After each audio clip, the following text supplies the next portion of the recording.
My name is Chris Subbe. I'm a consultant in acute, respiratory and critical care medicine at the Ybyty Gwynned, which is a hospital in North Wales in the UK. I'm also a senior clinical lecturer at Bangor University.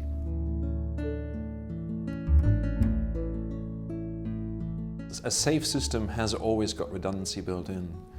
And the learning is really from airline industry. In an airplane, all electronics, all hydraulics will be either in triplicate or in quadruplicate even.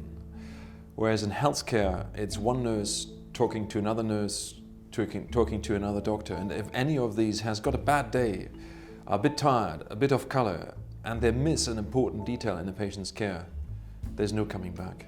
The important part is that if one part fails, the whole system always breaks down. And in a redundant system, it doesn't matter.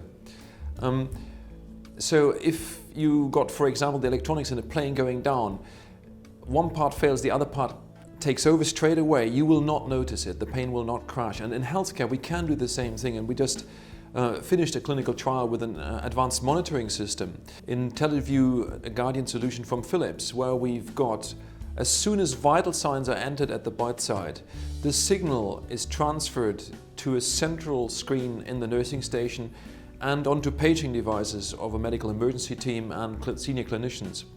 So there's always somebody else who knows that there's abnormality.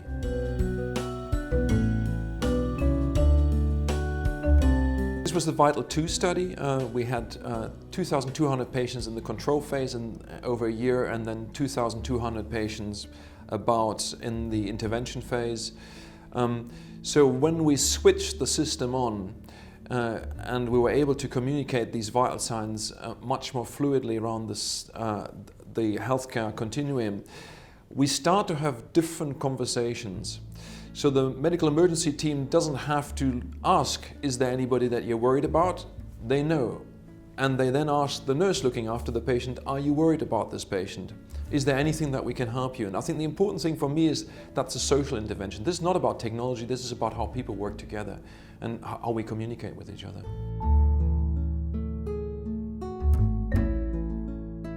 Yeah, cost is an interesting part on this. Obviously, monitoring system costs money, but if we manage to avoid adverse incidents, and we got evidence that we avoided about a quarter of the adverse incidents that we've had previously, and that we got people into intensive care earlier with less intensive care costs, then that pays for itself.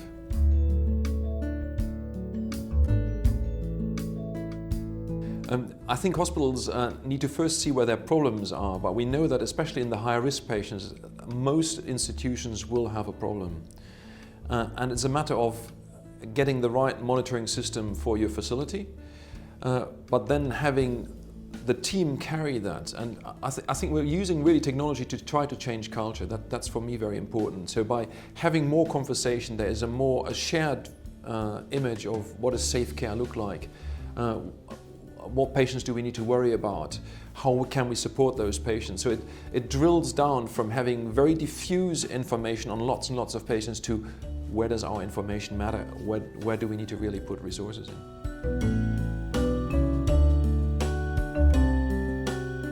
The beauty is the technology is available today. You could go and buy this today. To implement it into a system, I think, takes a bit of time. But I think this is a real step change, and it makes imminent sense. And you wouldn't go onto a plane that had only one electronic system, so why would you go into a hospital that has got no redundancy built into its processes? And we don't need redundancy for every single process that we have, but for everything that's safety critical, we need redundancy.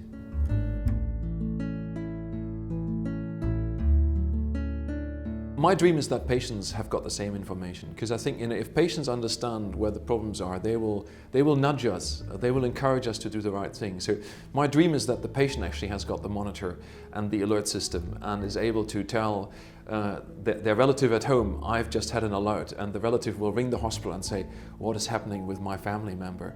And that's really then the next level of redundancy, where everybody in the system is aware where the problems are, and then that allows you really to shape different systems.